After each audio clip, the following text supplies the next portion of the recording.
नमस्कार, मैं हूं आपके साथ बलराम शर्मा। तो जिस तरीके से आज पूरे दिन का मतदान का आखिरकार रिजल्ट आ ही गया, जिस चीज की प्रतीक्षा थी आखिरकार वह रिजल्ट आ ही गया। अभी मैं आपको बता दूं जिस तरीके से पूरे मतदान का जो निचोड़ निकल करके आया है, पहले ही मैं आपको खुशखबरी दे देता हूं। भारतीय जनता पार्टी से 2 बार की सांसद रह चुकी सिने तारिका, एक्ट्रेस, ड्रीम गर्ल, मैंने तीनों नाम इसलिए बता दिए हैं क्योंकि वाकई में तीनों हैं ऐसी, श्रीमती हेमा मालिनी जी विजयी घोषित हो गई हैं। जी हाँ, भारतीय जनता पार्टी विजयी घोषित हो चुकी है मथुरा जिले से। हालांकि उत्तर प्रदेश के हालात, उत्तर प्रदेश की जो वोटिंग प्रतिशत है, या मैं कहूं कि भाजपा की जो स्थिति है, वो थोड़ी सी बहुत अच्छी नहीं रही, लेकिन मथुरा से फिर भी लोगों ने भारतीय जनता पार्टी में विश्वास जता करके फिर एक बार सिने तारिका हेमा मालिनी जी को मौका दिया है। तीसरी बार वह सांसद बनी है मथुरा जिले की। इसी की मैं अगर बात करूं, आपको आंकड़े की अगर पूरी फेरी बता दूं, तो मैं आपको बता दूं भारतीय जनता पार्टी ने 5,07,535 वोट हासिल किए हैं। हेमा मालिनी जी ने, मैं फिर पुनः आपको बता देता हूं, 5,07,535 मत हासिल किए हैं। इसी के साथ में अगर कांग्रेस की बात करूं, तो कांग्रेस ने, देखिए, हालांकि एक अनुमान लगाया जा रहा था कि कांग्रेस हो सकता है अब 1 से 1.5 लाख वोट लेकर के आएंगे, क्योंकि पिछले अगर 2019 की बात करें तो जिस तरीके से महेश पाठक जी चुनाव मैदान में खड़े हुए थे और मात्र 28,000 वोटों पर वह संतुष्ट होना पड़ा उनको, तो उस आंकड़े के हिसाब से ये लगाया जा रहा था कि युवा चेहरा है, कुछ नया है, कांग्रेस को अब थोड़ा सा लोग सोच रहे हैं लाने की। तो ऐसे में शायद हो सकता है, क्योंकि सोच मैंने इसलिए कही है, आज जो नतीजे देखे हम लोगों ने, आज जो हमने हालात देखे हैं, उससे लग रहा है कि कांग्रेस को दोबारा लोग लाइक करने लगे हैं।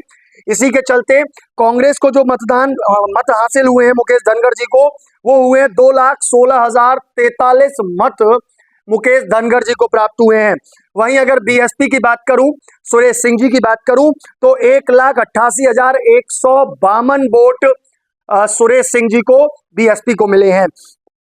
वहीं अगर मैं अदर की बात कर लूं, जो जितने भी प्रत्याशी खड़े हुए थे उनकी अगर मैं बात कर लूं, तो 41,792 मत सभी को प्राप्त हुए हैं। इसी के साथ में अगर टोटल काउंटिंग की बात करूं, पूरे जिले की जो काउंटिंग थी, अगर टोटल काउंटिंग की बात करूं, तो 9,53,522 मत पड़े हैं, जो कि मथुरा जिले की जनता ने डाले हैं। ऐसे 9,53,522 मत पड़े हैं। अगर मैं आंकड़े की बात करूं, देखिए जिस तरीके से सेकंड नंबर पर, क्योंकि फर्स्ट नंबर पर पूर्व सांसद हेमा मालिनी जी आई हैं, तो सेकंड नंबर पर मुकेश धनगर जी आए हैं। अगर दोनों के बीच में आंकड़े की बात करूं, अंतर की बात करूं, तो लमसम जो अंतर आ रहा है वो आ रहा है 2,91,452 वोटों से अंतर आ रहा है। यानी हेमा मालिनी जी की अगर जीत की बात करूं, तो वह जो बहुमत लेकर के जीती हैं वह 2,51,452 बहुमत लेकर के वह विजयी घोषित हुई हैं। तो जिस तरीके से अगर मैं पुराने आंकड़ों की बात कर लूं, अगर आप पुराने आंकड़ों की बात करें, तो 2014 में माननीय सांसद श्रीमती हेमा मालिनी जी जब विजयी घोषित हुई थी, देखिए मतदान प्रतिशत का एक बहुत बड़ा फर्क पड़ता है। मतदान एक जो सत्ताधारी पार्टी होती है, क्योंकि देखिए भारतीय जनता पार्टी उच्च वर्ग की पार्टी कही जाती है, कहते हैं कि उच्च वर्ग की पार्टियां हैं, और इसमें जो वोटिंग परसेंटेज है उसका कम रहने का मतलब यह रहता है कि वोट कम पड़ी है, मतलब भारतीय जनता पार्टी के पाले में वोट कम पड़ी है। तो अगर मैं पाले की भी बात करूं, तो अगर 2014 के आंकड़े की बात की जाए, तो लमसम 53.36% मतदान उस समय हुआ था 2014 में, जिसमें 7 लाख कुछ वोटों से सांसद हेमा मालिनी जी जीती थी। उसमें से कुछ लाख वोटों से, मैं स्पष्ट इसलिए नहीं कर पा रहा हूं क्योंकि काफी लंबी पुरानी बातें हो गई, तो पूरी तरीके से ध्यान नहीं है, लेकिन कुछ लाख वोटों से उनकी विजयी जीत हासिल की थी उन्होंने। वहीं अगर मैं 2019 की बात करूं, अभी हाल में ही 2019 के जब चुनाव हुए थे, अगर 2019 की बात करूं, तो जो वोटिंग परसेंटेज था वो रहा था 64.4%, यानी कि 64% मतदान मथुरा जिले में हुआ था। इसकी अगर एक कुल आंकड़ा निकाला जाए, तो हेमा मालिनी जी को करीब लमसम 6,71,000 वोट हेमा मालिनी जी को मिले थे। वहीं जो विपक्षी में खड़े हुए थे उस समय पर, वो कुंवर नरेंद्र सिंह रालोद से खड़े हुए थे, उनको 3,77,000 मत मथुरा जिले से प्राप्त हुए थे। वहीं अगर कांग्रेस प्रत्याशी महेश पाठक की बात करूं, जिस तरीके से मैं पहले भी आपको बता चुका हूं, तो 28,000 वोटों से महेश पाठक जी को संतुष्ट होना पड़ा। लेकिन देखिए, आप चीजें चाहे कैसी भी हो, हालांकि लोगों के मन में थोड़ा सा कसस थी, एक दर्द था कि माननीय जो सांसद हैं श्रीमती हेमा मालिनी जी, उनके द्वारा ब्रजमंडल में ज़्यादा आवागमन नहीं रहता है, वह ब्रज में नहीं आती हैं। कुछ लोगों ने ये तक भी कहा कि बस वो केवल घूमने के पर्पज से आती हैं, केवल मंदिर जाने के पर्पज से आती हैं। वृंदावन के लोगों के लिए उनका कोई रुझान नहीं है। लेकिन देखिए, रुझान तो वोट से पता चल जाता है। जब मतदान होता है तो सारे रुझान समझ में आ जाते हैं।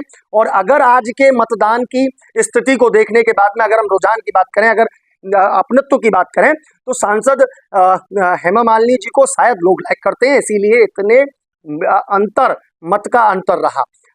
हालांकि उत्तर प्रदेश में बीजेपी की इतनी अच्छी प्रदर्शनी नहीं रही है, प्रदर्शन अब की बार नहीं रहा है। भारतीय जनता पार्टी थोड़ी डाउन रही है, सपा और कांग्रेस का अच्छा वर्चस्व रहा उत्तर प्रदेश में। लेकिन ऐसे में मथुरा जैसी सीट, जो कि एक पीक पॉइंट कहा जाता है, 5 विधानसभा, 5 हमारे यहाँ पे जो माफी चाहता हूँ, 5 विधानसभा और 10 ब्लॉकों में मतदान हुआ। उस पूरे मतदान केंद्रों से जो वोटिंग परसेंटेज जो निकल करके आया वो 9 लाख वोटों को आया। उन 9 लाख वोटों में से स्वयं में ही 5 लाख वोट लाना ये अपने आप में एक बड़ी बात है। वो प्यार है जनता का, वो प्यार आज जनता ने बता दिया है। तो जिस तरीके से हम सुबह से एक कसमकस में थे कि अब की बार न जाने मथुरा के जो सांसद का जो ताज है वो किसके सर पर लगेगा, तो ये आज पूरी तरीके से स्पष्ट हो चुका है। शाम को यह पूरी तरीके से स्पष्ट हो चुका कि पूर्व 2 बार की रह चुकी सांसद सिने तारिका हेमा मालिनी जी भारतीय जनता पार्टी से मथुरा जिले से विजय घोषित होती है। तो ये रही पूरे दिन की आज हमारी कवरेज। ऐसी अन्य कवरेजों को, ऐसी अन्य खबरों को, ऐसे अन्य लाइवों को देखने के लिए जुड़े रहिए न्यूज़ 11 के साथ में। अपने तमाम सारे सहयोगी हर्ष वल्लभ गोस्वामी, राठौर, हमारे अन्नू भैया, साथ में मैं बलराम शर्मा के साथ में मुझे दीजिए इजाजत।